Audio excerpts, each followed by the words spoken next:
I'm Tom Vessel. I'm Z Garcia. Today we're taking a look at Wild Duo. 5 games for 2. 2 elephants, 2 whales, 2 seals, or sea lions. I can never tell the difference. That's the same. 2 monkeys, or apes. Can't tell the difference. Monkeys. 2 birds, or insects. Okay, now I'm just getting ridiculous here. But there's 5 games in here, all animal themed. All abstract games also. I was about to say, all barely themed. Yeah. For 2 players each, and we played them all. True, we did. Alrighty, so we're going to go through them. I think the best way to go through them would just be like, we'll open the rule book and go to the first one, which is called Tusk Tactics, which I got to be honest, is not a bad name. It's good. It's about good. Elephants. Oh, let me show you how it works. This is Tusk Tactics, in which the players are going to be moving the elephant stacks, trying to get the most stacks that have their color at the top and that are at least 4 tall, meaning a group of elephants. So on your turn, and yellow will begin, you'll pick one of your pieces, one of your stacks, and you will move it following one of the lines. The amount of space is equal to the height of the stack. These are all 1 right now. So yellow's first turn could be to move there. And then it'll be orange. Orange perhaps could move one of their pieces here, 1 space landing on this one as well. This is still only 3. It will not count at the end of the game, but as soon as it becomes a stack of 4, it will count as one of your stacks. And whoever has the most stacks is the winner at the end of the game. But to move a stack, this stack, for example, if yellow wants to move it, they must move 4 spaces. So it would be 1, 2, 3, 4, becoming a stack of 5, reducing the size of the board, and becoming less and less mobile, meaning that stack now can no longer move 5 in a straight line, and so it is stuck in place, possibly ready to be captured itself. This continues with the pieces taking each other over until there is no possible move. At that point, you'll count your stacks of 4 or more, and whoever controls most of those is going to be the winner of the game. You can also play on the other side, in which you are going to have a slightly different configuration that brings into play some neutral elephants that either player may move. And the idea in this one is not having the most stacks of 4 or more, but instead having simply the largest stack. If those are tied, then you'll compare your second largest and so on and figure out your winner that way. Tusk Tactics suffers from existing in a world where a game called Devon, which once won Game of the Year from Games Magazine. Right, and a world where that game not only exists, but is very well known. Devon is a very well known among people who would enjoy this collection, i.e. abstract gamers, you know. Yeah, so it's similar, very similar. However, not as good. Don't get me wrong, I like the elephants, and I actually don't think it's a bad game, either side. Right. I am a little... See, the thing about Devon, and I don't want to spend the whole time comparing, but Devon, the players set up the board, and then they do it. Yes. The fact that this has kind of a pre-set up board, I think hampers it a bit. Because if eventually you're going to be like, well, this should always be the first piece you move. If you play enough where you get to that point, then kudos to this game for getting me to play this game enough to get to that point. Though, to be fair, I think Devon, you can play where the board is sort of randomly spilled out. And so most people say, like, well, that robs it of strategy. Or you spend all that time setting the game up, which is not exciting.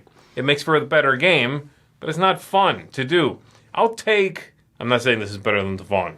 I'm saying I'll take how fast this is to get going, bang to bullet. This is a very short game, and the return on that is pretty good. I find myself thinking about, ooh, okay, and there's lots of interesting moments in the game for how much it suffers by that comparison. I'm just saying it's a little symmetrical. That's all. How it's set up. And that's a little mundane. I'm not like looking at the board going, ooh, where's an interesting thing to move? I'm like, well, this is my first move here in a sense. Yeah. There's also the 2 sides. What did you think of those? I'm kind of flip-floppy on that. I like one side better than I like the other side better in my head. Yeah. They're both fine. I think they're 2 sides of the same coin, which is good. They're not pretending. This doesn't say 6 games. That's true. So I'm okay with that. I do like the idea The neutral pieces is neat, but the end game scoring of that one is more obvious. Have the highest stack. I'm like, I could have guessed that. It's the other side that feels a little more symmetrical during setup, and you only have your own pieces, none of this, neutral shenanigan. But the end game scoring is a little more interesting. Have the most groups of at least 4. I'm like, okay. Oh. So if you're winning a stack, and I just keep feeding that stack with more of your own pieces, that's still just one stack for you. That's not bad. I'm wasting your pieces in that case. Yeah. It's interesting. I give this one a 6. I don't dislike playing it. They're fine. They're enjoyable. I wouldn't buy it by itself. Which I'm not going to say. There's a couple in here that I would buy by themselves, I think. This one is fine. I agree with that. I'm going to give it a 6.5. I like it a little bit better than you do, but it's still not quite enough. And I think, you know what? Thinking of it that way, this is a game I would get on its own. That's a good litmus test for this collection. Are any of these games I'd get on their own? We'll get to that. I agree with you. This one's almost there, 6.5. All right, the next one is The Whales, Baleen Bubbles. These names aren't terrible. Anyway, Baleen. The whale's little like teeth things. That's what they are. This is Baleen Bubbles. In this one, the players are trying to get their school of fish to end up in the center space, and they will win the game by doing so. On your turn, you are going to pick one of your pieces, move it diagonally or orthogonally in a straight line, but it must not stop until it hits something. So, for example, on your first turn, perhaps you'll be the blue player, you'll move this, and it'll move until it hits something. Then the other player perhaps will go, and they will move a piece diagonally until it hits something. Perhaps I'll be next, and I can move this piece and this line here, and then it'll hit there. The idea being I'm trying to get this piece to hit something and stop moving, and therefore end in the center. And, of course, I would need something like this so that I could activate it, hit that, and stop right there. And the first player to achieve doing that is the winner of the game. I gotta say, this one looked the most boring of all of them because it's just a bunch of whale pieces and one fish piece. And theme makes no sense at all. The theme makes no sense. The whales are trying to push fish to this middle of the board. Well, no, they give you a breakdown of the theme. It's really good. So the way these whales hunt is by creating bubble nets. They release bubbles underneath groups of fish. And the bubbles rising means the fish can't leave past the bubbles. And then they make that a concentric circle tighter and tighter until they breach and eat them. I retract my statement here. I didn't know the theme. It's very good. That's cool. It's very good. This game reminds me a bit of Ricochet Robots, a game in which has a similar, you can move as far as you can. So you're trying to think 3 moves ahead here. If I move this piece to block this and then move this here, I can set mine up. But what this then flips that on its head, saying, and also, I need to watch you doing the same thing. Right. It's very clever. There's the idea of capturing your opponent, not capturing, but trapping their fish so they can't move, which is hard to do, but they also don't let your opponent do it. Sure. And then that slow try to build up so I can bounce you into the middle. I really like the idea that every piece moves the same, and so it's clean to understand that and play. But that feeling of you can't just stop anywhere along the line, it has to go until it hits, and you create blockers for yourself. You avoid creating them for your opponent and giving them. Sometimes you could help them win if you're not careful. I really like the way that works out. And it does not immediately bring to mind another abstract game, which is something that several of these games do kind of suffer from. I'm like, ooh, this reminds me of Devon. Oh, this game reminds me of whatever. There might be lots of them, and feel free to put them in the comments below, but to me, this is not one that I immediately thought, oh, it's like whatever. But I enjoyed it. I wonder, like, the long-term replayability of it. And is there maybe ways that you put a couple rocks in the middle to change things up? Or I don't know. But as is, a 7.5, I found it to be fun, and definitely it took something that seems easy, and it's kind of tricky, but I like it. I guess I'm going to keep going in a half a point above you because I'm giving this one an 8. I really like this one.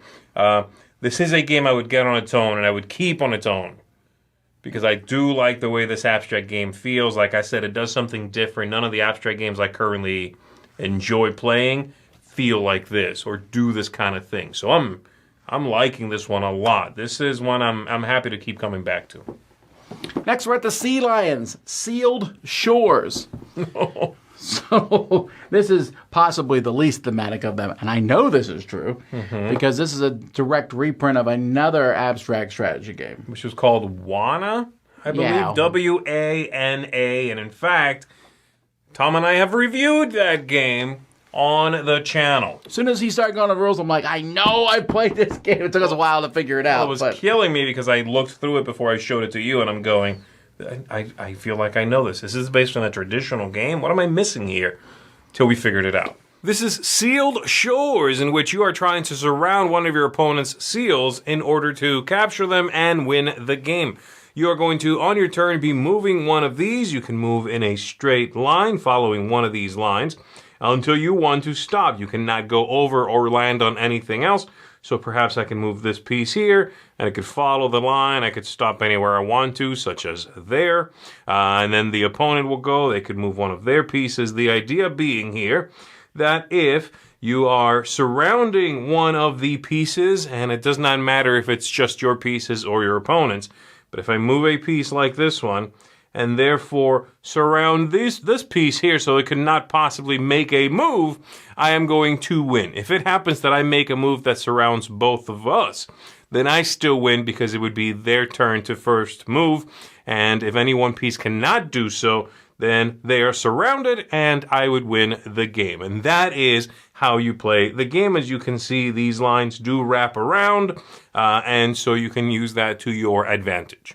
This is the only one in the box that's designed by a different designer. That is correct, yes. And this one is fine again. The idea of capturing someone. The problem with this game is a lot of abstract games kind of revolve around the idea of forcing your opponent to do something that lets you then win. Yes. But this one kind of leans closer towards the, I didn't see it, whoops, you won. Very much so. There's a lot of games that do that. And so I thought it was fine, but I don't know how often I'd play it. There's another one I give a 6 to because, moving around, watching the pieces, I don't like this one. I give this one a 4. It's the same score I gave Wana, and I should probably give this a lower score because Wana was prettier than this. It had that classy abstract look with the marbles and a really nice wooden board. Like, that looked good. I could leave that out at least. This one's vibrant. It's one of the less vibrant ones in the set, actually. But it's, got the cute animal thing. But no, I do not like this game. It's the gotcha feel, I just didn't see that. The fact that the board wraps and it almost feels designed so you'll miss it. It's like, you didn't see that curve goes to here. Yeah, but why? So you'll miss it. I hate that. I don't like it. I don't hate it as much as you, but I understand the hatred. Yeah, so 4 for me. All right, moving on to the monkeys in Monkey Madness. This is Monarchs. This is one of the games in here that's not quite the same as others. Strong theme. Here, Z, show them how to play it. All right. This is Monkey Monarchs, in which you are winning in one of two ways. You can move your alpha male to the starting position of your opponent's alpha male, right here, or you can capture and eliminate your opponent's alpha male and therefore win. Every player has 3 kinds of pieces. You have the alpha, you have these bachelors, which are these round pieces, and the females, which are these pieces here, though we do have different amounts of them. On your turn, you're going to pick a piece and you're going to move it 1 space diagonally or orthogonally. You can move however you want to, and after that you must check if you make a capture and eliminate some of the pieces on the board. They go like this. If you are surrounding a piece with 2 cooperating pieces, i.e. of the same kind, then you eliminate what's between them. You can also do that, by the way, across multiple pieces. So if it looks like this and I move this piece, I will eliminate both of these pieces. You can, anything will cooperate with the alpha male. So same idea here, but instead it looks like this. Then the alpha male will move there and these will cooperate. If you move your alpha male out of the corner, you can never move it back in the corner, though you could move back in the corner for a finishing move. If doing so would win you the game, then you can move any of the pieces back into the corner. Normally, you cannot repopulate that corner. It's meant for your opponent to be able to make it in there with their own alpha male. Another way in which pieces can be captured is by deception, and that entails having a piece that is going to be flanked by two of the other type of piece, and so one of them will betray their own clan and flip over to the other one. So for example, if it is the yellow player's turn and they are here, they could move this piece, surround the bachelors here, and have this female cooperate with this yellow female to betray these bachelors, and they would come off the board and be captured that way. That is only going to be when it's the other type. Be aware that the two females will not, with this move, betray this female, nor will the bachelors do that. So it only works with the opposite pieces that are on the board, obviously, for the other player. And again, you'll win by getting your piece to this corner, or by eliminating your opponent's alpha male by surrounding and capturing that. Whoever manages to do that is the winner of the game. This is my least favorite of the bunch because it's so slow moving and also dull and boring. I like the theming of it, actually. I think it's pretty funny. Like, well, I'm a female monkey, you're a female monkey. Let's beat the crap out of this guy. I think that's funny. But it's not interesting, the gameplay. It seems well researched. I do like the idea that you can win in two ways. You can get your alpha in the opposing corner, or you can capture and eliminate them. My issue with this one is, it's a little slow moving, but I also found it to be hard to visualize. It has too many rules to be a good, elegant, abstract strategy game. It has too much theme. I like that you researched and understood the way these two different monkey colonies behave with each other. You gotta simplify for the abstract game. I had a hard time remembering, like, oh wait, this will betray that only if they're the same kind, and the middle one's the opposite kind. That won't work with an alpha male. Not with him on the outside. Or you could do this, or instead, it's too much stuff. I'm giving this one a 4. Same thing I give the Sea Lions one. Yeah, I'd give this one a 4 also because I'm halfway through and thinking, I don't care anymore. I just don't care. And I should care. And this one, again, has that slow march of move a piece. You move a piece. At some point, you're like, I cannot win. I have the high ground. I have 6 pieces. You have 3. You just can't win. So what's the point of playing anymore? So, yeah. But then we come to the last one, which is about the birds. It's Manakin Mates. And this is this is the only game in here that is asymmetrical, sort of. Show 'em.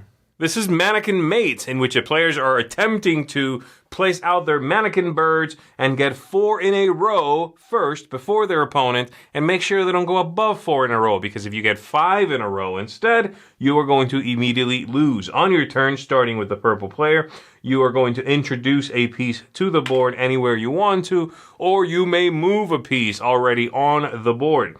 If you move a piece, it will move 1 space in any direction on the board, but if you start on a piece of your color, on a space of your color, then you may also move in that line as far as you want to. So for example, if I am here, I could move there for 1, there for 1, there for 1, or I could go here or continue going, and same in this direction.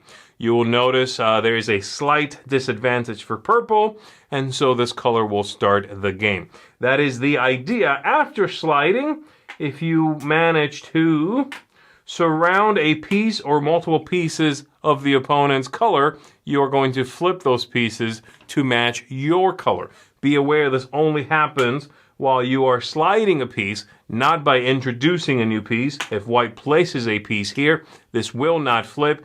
That is only going to happen when sliding a piece into place. And now it would be flipped over. Again, if you manage to get 4 in a row, diagonally or horizontally or vertically, you will win the game. If you get 5, however, all at once, then that is going to lead to a loss, and your opponent will win the game. So we've been talking about these games are like other games. This one has the smallest, not the smallest, but has a nod towards Othello. Yes, X in a row meets Othello a little bit, yes. Yeah, but the X in a row is the 5. And when you first told me the rule of 5, I'm like, well, why would you ever try it? But many times you can set it up so your opponent can flip your pieces, but by doing so, it's 5 in a row. And they would hurt themselves, right? I like that. That's so weird. The 4 in a row wins, 5 in a row you lose. The board having the white piece sides and the purple sides, and they're like, wait, what? The lane movement? Like this one had the biggest gap for me from when I read the rule book and understood how the game worked and taught it to you, to then when we played, and it was like, okay, let's do that again. Set it up again. Okay, let's switch sides. Let's do that again. Yeah. And that, to me, that's it's a good sign. We were just talking about the monkey one, and for me, you could say, let's do it again. I don't want to try it again. This one, instantly, I was intrigued by it. Yeah. It felt different. It's the most different of the games in the box, I felt. Other than maybe the whale one, but this one feels unique and interesting, and maybe there's good moves. You know, when you play 4 in a row, don't let the other person get 3 together, obviously, because you can put one on both sides. Right. But this kind of turns it on its head a little bit by saying, maybe not. Watch these lanes, and purple's different than white. I still don't know if I'm playing it well or not, but I will go back and play it again. And because of that breath of fresh air, and because I also enjoy it, I give this one an 8. Nice. I'm going to give this one a 7. I like it. I don't like it as much as I liked the whales one. I thought the clarity of purpose with that one was a little bit better. But I do like this, and it does feel different. Does not immediately recall to mind any other abstract that does quite the same thing. So, and it was definitely, it's been fun to explore. It's been interesting to discover. This is another one that I think could stand on its own. So overall, should you get it? In my opinion, yes. I'm going to give the box a 7 if you like abstract strategy games. There are 2 really cool games in there, the birds and the whales. And then the elephants is not bad. Right. So that's 3 pretty decent games. The seals and these, I didn't like them as much, but you might possibly. And the production value, I mean, I'm a huge fan of this idea that there's each a board, each comes in their little bag. It feels deluxe without going over the top. It's not as classy as some abstracts, but it's good enough. It really is the kind of game that if you got this off a shelf, I think you're getting a good product. And I'm gonna give the same score. I'm also coming down at a 7 for the whole box. I'm gonna target a different audience here. I think that's what this is about. If you are someone who likes Devon, you own Devon, you know what the Project GIF games are, you are a big abstract player, then no, I don't think I recommend this for you. These games are a set of games because I think a couple of them, maybe 2 or 3 of them, aren't good enough to stand on their own.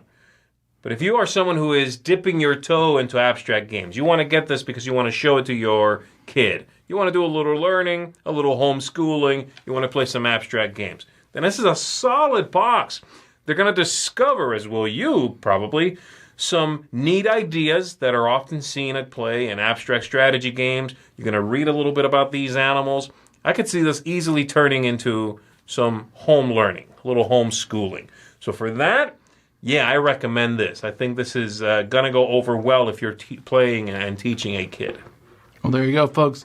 That is Wild Duo. 5 games for 2. Check it out. I'm Tom. I'm Z. See you next time.